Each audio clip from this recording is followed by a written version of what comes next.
Reciban todos un cordial saludo. Mi nombre es Luz Ángela Lazarte, actual presidenta de SOCIEMA 2023, y el día de hoy, continuando con los videos educativos por parte de CPA SOCIME, dentro del módulo de reumatología vamos a hablar del tema de gota versus pseudogota. Para esto vamos a iniciar definiendo ambas patologías. Vamos a conocer a la gota como una enfermedad metabólica que tiene como característica la acumulación de cristales de urato monosódico. Estos producto de la degradación de purina, que es el ácido úrico, y en su forma ionizada, que van a ser los uratos.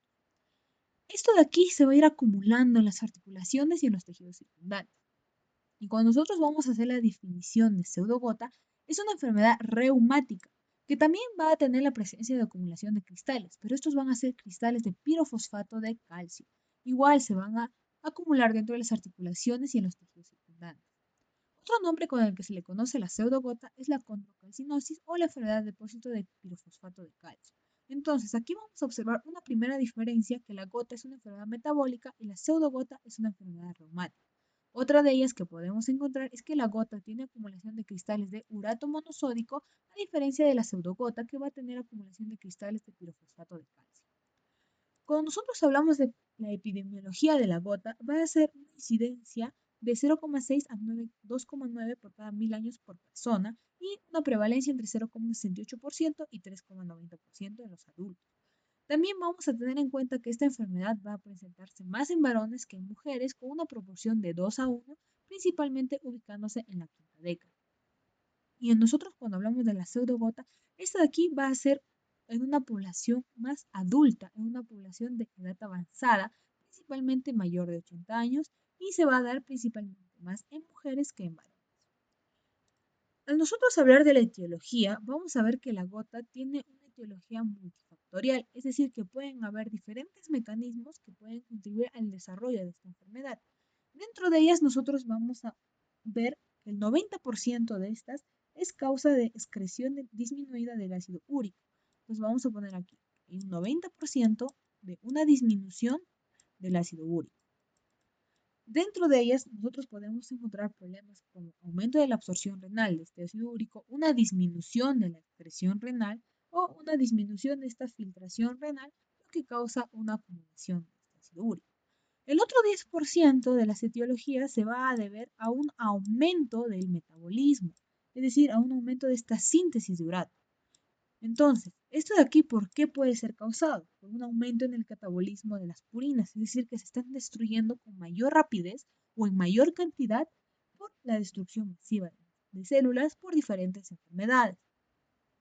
Otra de ellas causas es la dietética. Puede ser que haya un aumento en el consumo de las purinas, principalmente como son las carnes rojas o el hígado. Esto de aquí va a aumentar la producción, ¿no? Porque vamos a tener más purinas en el cuerpo, lo que va a desencadenar que se desintegren más, va a aumentar la síntesis de gas. Y otro de ellos vamos a encontrar los defectos hereditarios que se van a dar principalmente en el cromosoma. Luego vamos a encontrar también a los factores de riesgo que lo va a causar la hiperuricemia, el síndrome metabólico, enfermedades renales crónicas o el consumo de ciclosporinas o el consumo de algunos diuréticos, que va a contribuir principalmente, ¿no?, a la disminución de la excreción del ácido úrico. También vamos a encontrar acá como otro factor de riesgo al alcohol. El alcohol va a funcionar de manera mixta, es decir, que va a tener un mecanismo a nivel que va a disminuir la excreción del ácido úrico, pero también, por otra parte, va a aumentar la síntesis del urato. Dentro de las etiologías de la pseudogota, como hemos mencionado, es una enfermedad reumática. La causa exacta no está clara totalmente. Sin embargo, vamos a encontrar relación con la edad, la genética, condiciones médicas como enfermedades renales crónicas o hipertiroidismo. Dentro de nosotros de la fisiopatología de la gota vamos a ver, ¿no?, estos dos mecanismos, que va a haber un aumento de la producción de los uratos y una disminución de la excreción de estos, lo cual ambos mecanismos nos van a llevar a una hiperuricemia. Esta hiperuricemia va a ir acumulándose formando los cristales de urato monosódico. Estos cristales van a tener una característica, que van a ser en forma de aguja. Estos van a hacer un desencadenamiento de una cascada de inflamación, el cual va a hacer una activación endotelial, la activación y reclutamiento de neutrófilos y también, ¿no?, de otros factores proinflamatorios, el cual nos va a dar esta enfermedad de gota, ¿no?, un ataque de gota. Esto de aquí se va a empezar a hacer de forma crónica y va a a ver una activación de neutrófilos extracelulares y una degradación de los factores inflamatorios, ¿no? Y vamos a encontrar también aquí factores como interleucina 10, factor beta, etc. Y luego de esto vamos a ver que esta acumulación que vemos acá, que tenemos los cristales y también tenemos a estos neutrófilos, vamos a obtener como resultado a los dos. Dentro de la fisiopatología de la pseudogota hemos visto que es una enfermedad reumática, el cual va a incluir a los factores inflamatorios. Estos factores inflamatorios, ¿no? Con los moduladores extracelulares, y vamos a obtener aquí que van a empezar a degradar el cartílago, ¿no? Este es el segundo paso, la degradación del cartílago. Y dentro de la composición del cartílago vamos a encontrar el calcio. Entonces este calcio va a ir acumulándose y va a ir formando estos cristales de pirofosfato de calcio, los cuales son característicos de la pseudogota.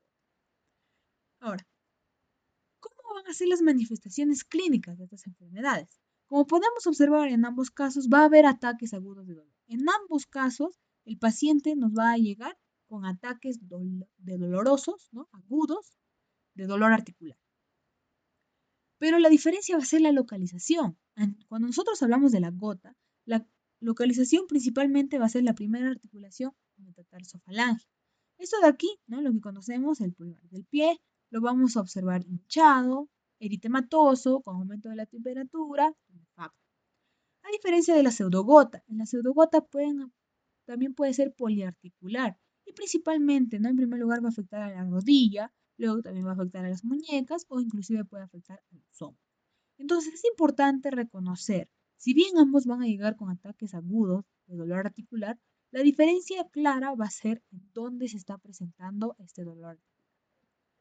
Luego, para el diagnóstico, va a ser importante la historia clínica. En el caso de la gota, ¿no? Antecedentes tanto de consumo de alimentos, que puede ser que haya mucho consumo de alimentos altos en purina, consumo de alcohol, consumo de medicamentos como es la ciclosporina o consumo de diuréticos. Y a nivel del examen físico va a ser claro indicar en cuál de las articulaciones se encuentran todas estas manifestaciones clínicas. Los niveles de ácido úrico en la sangre nos pueden ayudar, ¿no? Como lo hemos mencionado, la hiperuricemia va a estar presente dentro de la fisiopatología. Este de aquí se va a considerar mayor a 7 miligramos por decilitro en el plasma, para considerarlo como hiperuricemia. Luego, para nosotros realizar el diagnóstico definitivo de gota, vamos a aspirar el líquido sinovial de la articulación afectada y nosotros tenemos que observar los cristales de urato monosódico, que como les mencionaba, va a ser principalmente en la forma de agujas. Y en la pseudogota, de igual forma, historia clínica, que principalmente vamos a observar a un paciente de avanzada edad, ¿no? El examen físico para observar cuáles son las articulaciones afectadas y a nivel definitivo vamos a ver que también tenemos que aspirar el líquido sinovial y observar los cristales de pirofosfato de calcio, que en este caso van a tener una característica que van a tener una forma romboidal. También nos podremos ayudar del diagnóstico por imágenes, que es principalmente la radiología. Aquí nosotros a nivel radiológico vamos a encontrar característicamente en la gota una imagen en forma de sacabocados que nos va a indicar la acumulación de los cristales de urato monosódico. Y en la pseudogota nosotros vamos a observar, ¿no? Estas condrocalcinosis, que puede ser a nivel de la rodilla, a nivel de la muñeca o a nivel de las muñecas. Eso también nos podríamos ayudar para observarlo en una ecografía, ¿no? Entonces las imágenes también nos van a dar una gran diferencia en lo que es la gota y la pseudogota. Y para redondear y culminar esta exposición, vamos a observar las diferencias claras entre gota y pseudogota. La gota va a tener cristales de urato monosódico en forma de aguja y la pseudogota de forma de pirofosfato de calcio en forma de aguja. La epidemiología, la gota, varones más que mujeres y principalmente en la quinta década de la vida, y la pseudogota, mujeres más que varones y principalmente mayores de 80 años. A nivel radiológico, vamos a observar que la gota tiene forma de sacabocado y la pseudogota condrocalcinosis. Y la localización, que es lo que principalmente a nivel de consulta nos va a dar esta diferencia, que la gota va a afectar a la primera articulación metatarsofalángica, en segundo lugar todavía la rodilla y por último el tobillo. Y la pseudogota va a afectar principalmente a la rodilla, luego a la muñeca y el tobillo, ¿no? O sea que en ese orden nosotros podemos hacer el diferencial entre gota versus pseudogota. Y con eso estaríamos terminando esta. Muchas gracias.